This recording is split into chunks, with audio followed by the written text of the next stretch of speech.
5 سال میں ٹھوس ایندھن والا میزائل بنایا ہے انڈینز نے، اس کو عبدالکلام کی کتنی ستائش کی جاتی ہے، تو وہ تو پاکستان بھی خواب بھی نہیں دیکھ سکتا۔ دیکھیے انڈین سائنسدانوں نے بہت کام کیا، انڈیا کے پاس وہ اسلحہ بھی ہے، پاکستان کے پاس نہیں ہے۔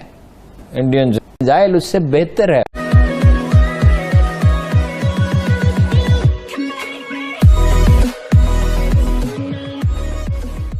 نمسکار دوستو، اب یہاں پر چرچا ہو رہی ہے کہ بھائی انڈیا کے پاس کئی سارے مثال ایسے ہوں گے جس کا جواب پاکستان کے پاس بالکل بھی نہیں ہے۔ اب کئی ساری انفارمیشن اور پاکستان کو ہوگی، لیکن میں شیور ہوں کہ کئی ساری انفارمیشن ایسی بھی ہوگی جو پاکستان کو کسی کو بھی پتہ نہیں ہوگا، اور وہ ویپنس ہم نے خود کے لیے مطلب کہ سرپرائز اٹیک کرنے کے لیے ہم نے بچا کر رکھے ہوں گے۔ اب یہاں پر بات ہو رہی ہے کہ بھائی انڈیا کے پاس پچھلے 5 سالوں میں بہت سارے ہتھیار، میسائلز وغیرہ وغیرہ۔ اب شروعات ہم نے وہی تو کی تھی میسائلز بنانے سے، ہماری اسٹرینتھ ہی وہی تھی۔ آج اگر مان لیجیے کہ ہر چھیتر میں، ڈیفینس کے ہر چھیتر میں اگر ہمارے پاس ہتھیار ہے، موسٹلی ہم نے خود بنایا ہے، اور کئی سارے ہتھیار ہیں جو ہم نے باہر سے بھی پرچیز کیے ہیں، لیکن شروعات ہم نے میسائل سے ہی تو کی تھی۔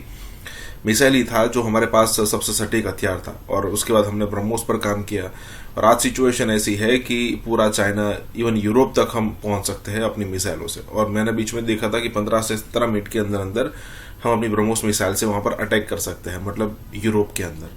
یہاں پر یہی بات ہو رہی ہے، اسی کے ساتھ ہی ویڈیو شروع کرتے ہیں۔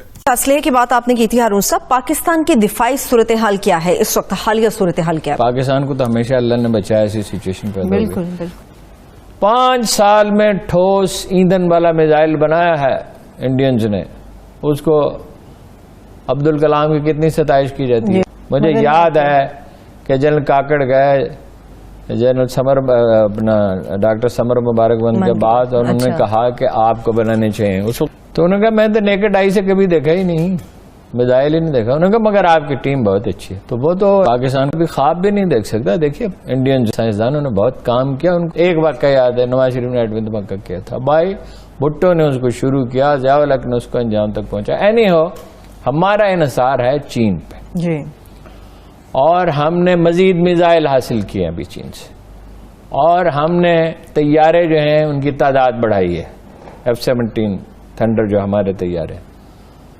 تو میرا خیال ہے کسی بڑی جنگ کا خطرہ تو نہیں ہے، لیکن اس سچویشن آپ نے یہ نوٹ کیا ہوگا، پھر انہیں معلوم ہے پاکستان کے پاس کیا ہے۔ انڈیا کے پاس وہ اسلحہ بھی ہے، پاکستان کے پاس نہیں ہے۔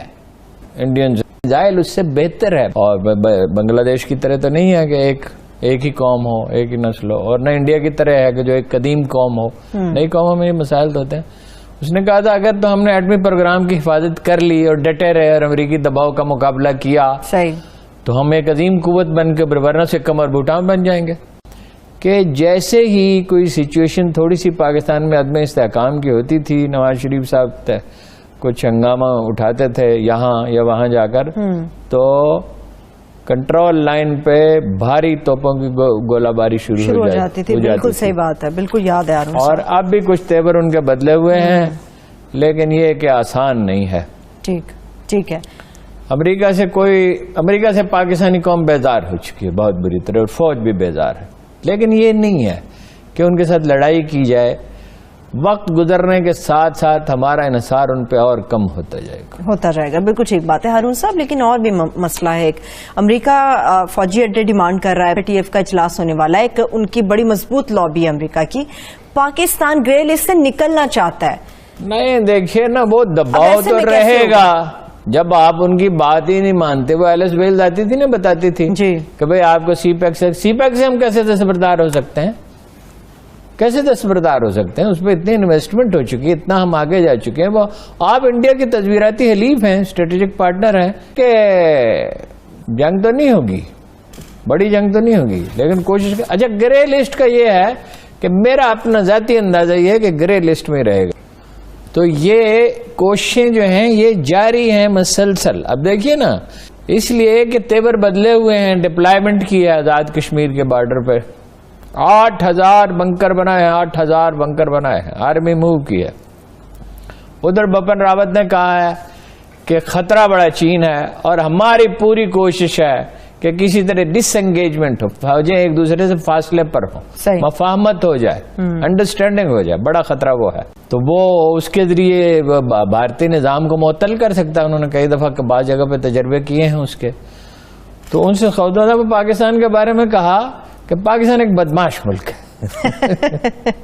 اس سے خوف جھلکتا ہے. مطلب ہم نے کون سی جنگ انیشیٹ کی؟ آپ نے ہمارا ملک دو لخت کر دیا، کشمیر پہ قبضہ کیے رکھا، ہم نے تو ہمیشہ امن کی بات کی. تو یہاں کسی سے مہم جوئی کے بعد واقعات ہوئے تو ہیں، لیکن اس وقت انڈیا میں جو ہے مدتوں سے کئی عشروں سے جنگی ماحول ہے جو انہوں نے خود پیدا کیا. ان کی لیڈرشپ نے اپنے تو ہندوتوا کا نعرہ ہے. قریشی صاحب نے کیا کہا تھا؟ 370 ان کا داخلی مسئلہ ہے، داخلی مسئلہ. You imagine it. یہ خیال جو ہے اس کو فروغ تو دینے کی کوشش کی گئی، مگر بہت جلد یہ بھی کہا گیا کہ بھئی کپاس اور چینی درہم، یعنی طالبان کی آپ حمایت کرتے رہے. اشرف غنی جو ہے اور اس کے بدرا گندی گالیاں دیتے ہیں آپ کو، اور وہاں سے تخریب کاری ہوتی ہے. را اور خاد مل کے جو ان کی انٹیلیجنس ایجنسی ہے، اس کے پرشین ہے میرے خیال خدمت اطلاعات دولتی ہے، خاد، وہ NDS ویسے اسے کہتے ہیں. یاد آ گئی کہ مریم نواز نے کہا among all the people، جو انڈیا کے خلاف کبھی بات ہی نہیں کرتی، امریکہ کے خلاف کبھی بات ہی نہیں کرتی، اس نے کہا امریکہ سے کیا ساز بات ہوئی ہے؟ ابھی وہ تو ملا ہی نہیں، اس میں بات ہی نہیں ساز بات کیا ہوئی ہے. ٹھیک ہے، اس سے آپ اندازہ لگائیں رد عمل کتنا سیدھا.